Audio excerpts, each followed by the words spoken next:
remember the exact texture of the ground beneath my hands when I fell, cold, gritty, unyielding. One moment, I was walking toward the stage where my name was printed neatly in the program, where my years of sleepless nights and double shifts were supposed to transform into applause. And the next moment, the world spun away from me, and I was staring up at a sky so bright, it looked like it was mocking me. Voices rose and blurred, shapes bent and stretched, and somewhere distant, I heard someone shout for help. In the fog of collapsing consciousness, one thought drifted through my mind like a cracked whisper. My family, they'll come. But they didn't. Not then, not later.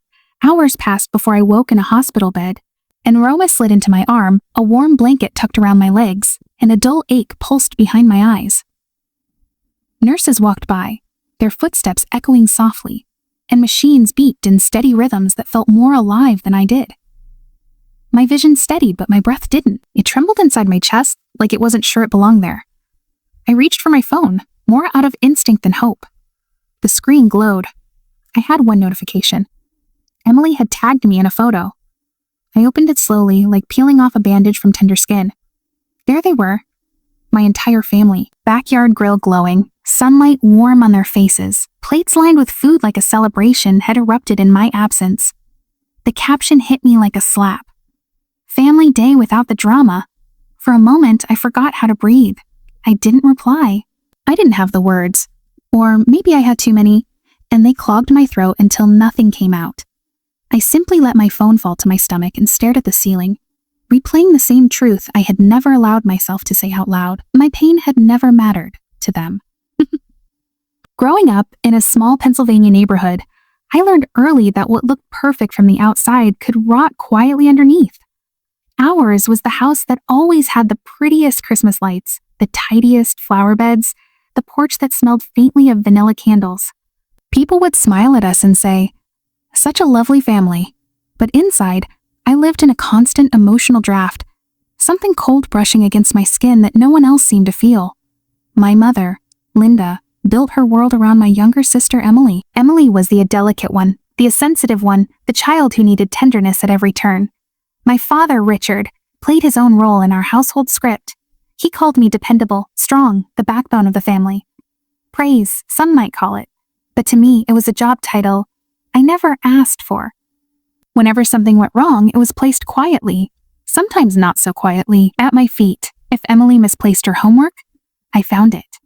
If she forgot a school project, I stayed up late, helping her finish it. If she broke something, I took the blame because she could cry faster than I could form a sentence. My birthdays were muted, forgotten, or postponed until the mythical next year, which never truly arrived. I remember one winter when my body burned with fever. I curled on the sofa, shivering, waiting for someone to sit with me, maybe even stroke my hair or press a cool cloth to my forehead. Instead, Mom zipped Emily into her recital costume. Dad offered a quick, "Be a good sport," and they rushed out the door. The house hummed with silence, and I lay there counting the seconds, trying not to cry because I already knew no one would hear me. That was my childhood rhythm. Emily receiving softness, me receiving strength as a command. College in Boston was freedom disguised as exhaustion. 2 jobs, full course load, clinical rotations, long nights, empty cupboards, but at least the life was mine. Still, the shadow of home stretched across state lines. You were behind on bills. Emily needs help. Is she messed up again? Can you cover it? Or the reliable one, Maria? And every time, I opened my banking app with trembling hands and sent money I barely had. Every time, I swallowed my needs and repeated a script I had learned too young. Strong girls don't say no. But there were people in Boston who noticed what my family didn't. Jenna, my coworker, who shoved soup into my hands when she saw me shivering. Mark, who steadied me when I got dizzy during a shift. Dr. Lane, who said gently but firmly, "We're carrying the weight of 5 people on shoulders meant for one." I kept going anyway. The months leading up to graduation tightened around me like a shrinking room. I lived by alarms, 4 a.m. wake up, 6 a.m. shift. Classes crammed into cracks of time, study sessions in break rooms, a weekend job to keep rent paid. My body offered small warnings, hands shaking while charting waves of dizziness, a pressure in my chest that felt like someone pressing a fist against my ribs. I ignored it all. Then came Emily's photo, Family day without the drama. Zazidi without the drama. I felt something inside me fracture, not loudly, but like a crack spreading slowly through glass. The night before graduation, while walking home, the streetlight swayed. My legs trembled. My pulse rushed in my ears. But I told myself, just one more day, just get through tomorrow. Graduation morning was a blur. The campus was alive, buzzing with excitement. Families held bouquets, balloons, cameras.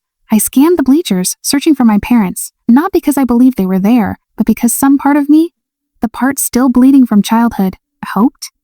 Nothing. And then minutes before my name was called, a text. "A traffic is bad. Start without us." I swallowed hard.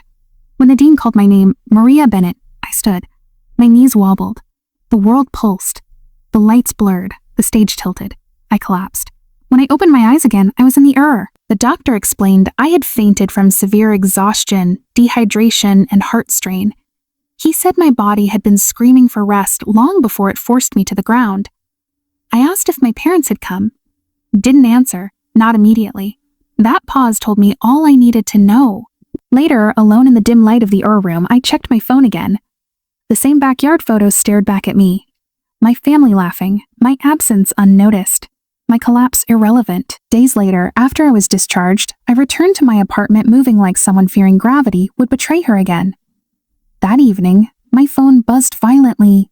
75 missed calls. Not a single one during my collapse. Not one during my hospital stay. Not one when I needed them. All of them came only when they needed me. I scrolled through the messages. Words blurred into demands.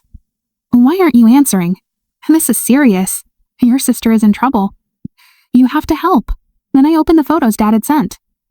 A loan document, my name at the bottom, my signature. Except it wasn't my signature, not the way I sign now.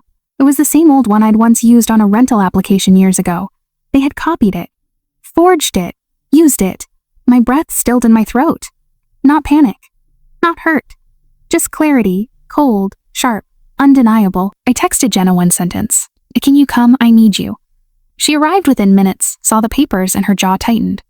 "Hey Maria, this is illegal. They can't do this." I wasn't ready to believe it until the lawyer on video confirmed it. "This is unauthorized use of your identity. You're not responsible for the loan." Something inside me loosened. Something tight and painful that had lived there since childhood finally eased. The next morning, my parents called again. Their voices tripped over each other, accusing me, pleading with me, demanding I fix what they had done. "Emily's future depends on you," Dad snapped. "You're overreacting," Mom argued. "You're the strong one," she insisted. Strength, their favorite leash. But this time, the leash snapped. "You forged my signature," I said, voice steady. "What you did is illegal.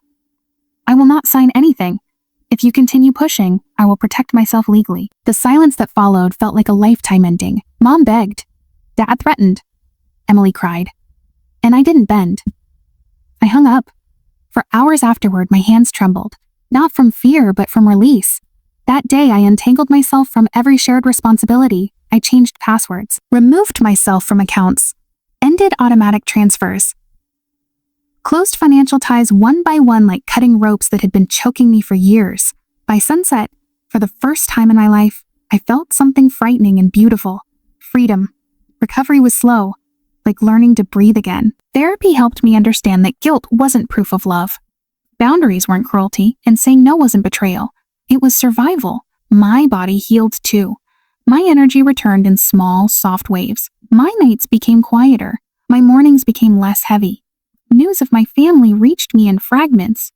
The loan defaulted. Emily faced the consequences herself. My parents panicked, blamed the world, blamed the bank, maybe blamed me. Who knows?